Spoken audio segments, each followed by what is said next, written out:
Друзья, привет всем, кто изучает русский язык на канале Русториас. Сегодня история про молодого шведа и о том, как он изучал русский язык. Итак, поехали.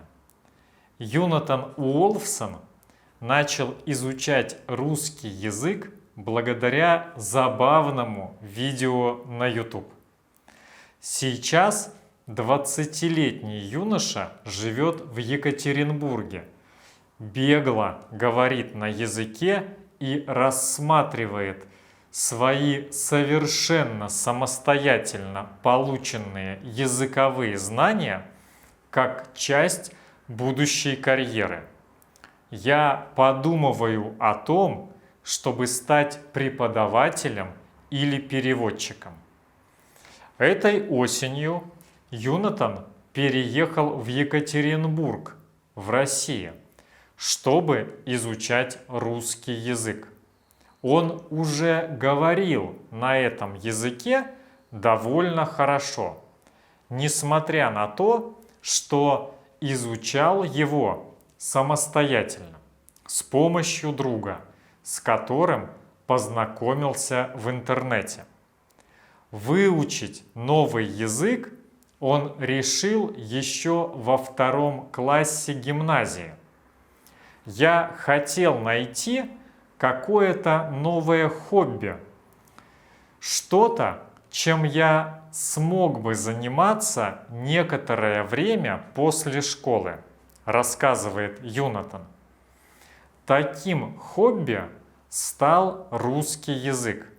И это на самом деле случайность. Все началось не с горячего интереса к русской литературе, а с YouTube. Я посмотрел русский видеоролик, где люди ходили по городу и вытворяли всякие глупые штуки. А ведь круто знать язык, который другие не знают, подумал я, и решил выучить какие-нибудь русские фразы. Большинство из тех, кто учит русский язык, хотят читать «Войну и мир» и Анну Каренину на языке оригинала. Но я думал совсем не об этом. Я в первую очередь хотел научиться говорить по-русски. У Йонатана и раньше был интерес к языкам. Дома в деревне Стора-Блашон на севере Емтланда, где он вырос, он немного учил итальянский. Его дедушка родом из Италии. В школе он выбрал дополнительный английский, так как преподавание остальных языков, по его мнению, было на слишком низком уровне. А в гимназии, которую Йонатан посещал в Стокгольме, он решил полностью сосредоточиться на музыке. Может быть, я и так рано или поздно начал бы учить язык и без YouTube, но он подтолкнул меня к этому. На самом деле я и не предполагал, что все зайдет так далеко, говорит Йонатан. На YouTube Йонатан нашел курс русского для начинающих по определенной системе, разделенной на уроки, которые давали основное представление о языке.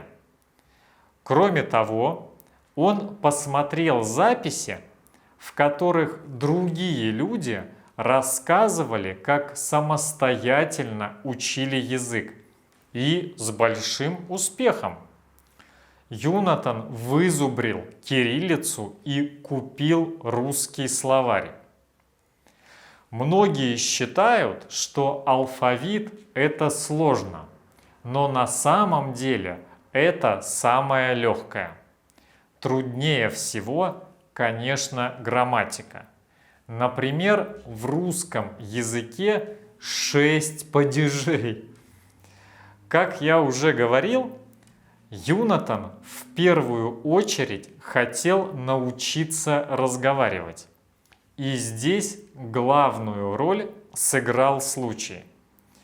На чат-форуме Omegle, где люди общаются со случайно выбранным собеседником, которого в любой момент можно поменять на другого, он решил разговаривать с людьми исключительно по-русски. Это несерьезный сервис. Там постоянно появляются какие-то странные люди. Но я подумал, что смогу там проверить, насколько хорошо знаю русский. И тогда мне попался один русский парень, Дмитрий, мой ровесник.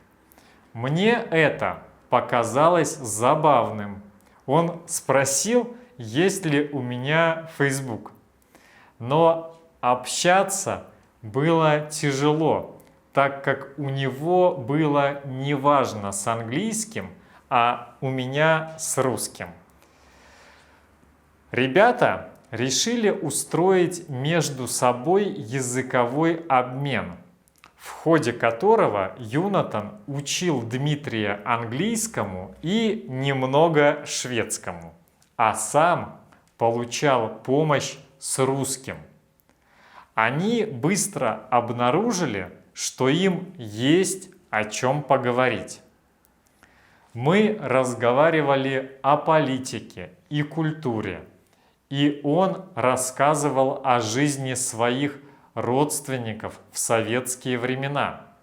Мы были друг другу интересны, и времени поговорить хватало, рассказывает Юнатан. Это стало началом дружбы, и Юнатан дважды приезжал к Дмитрию в гости в Екатеринбург на 2 недели.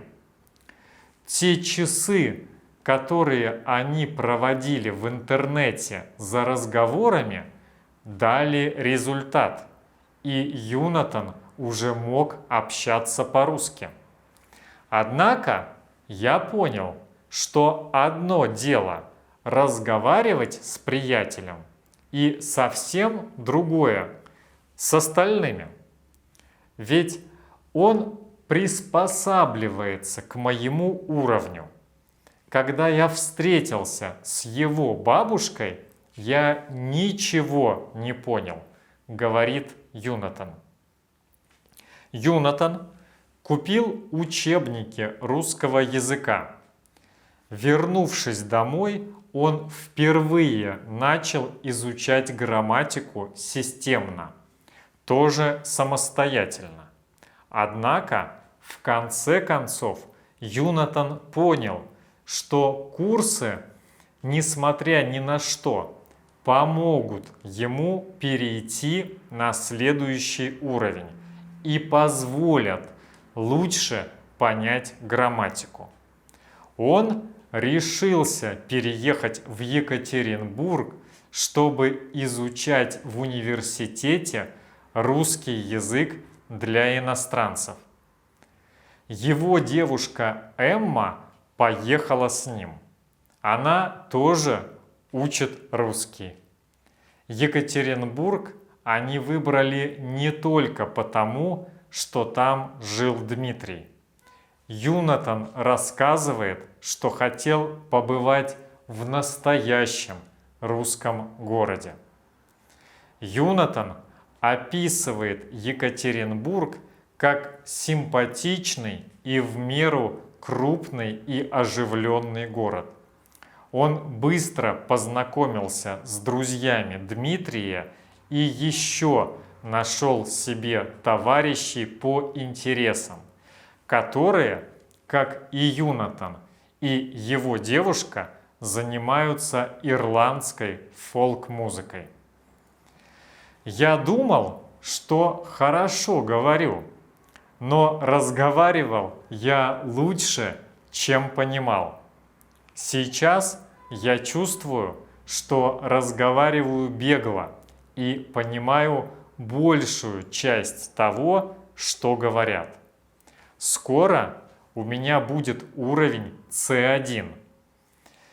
Менталитет тоже играет огромную роль, чтобы говорить по-русски. Нужно его понимать. Это совсем другой способ выражать свои мысли.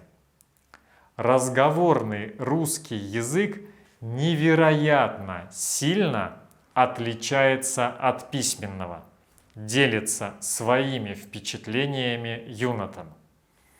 Сейчас Юнатан читает и русских классиков на языке оригинала.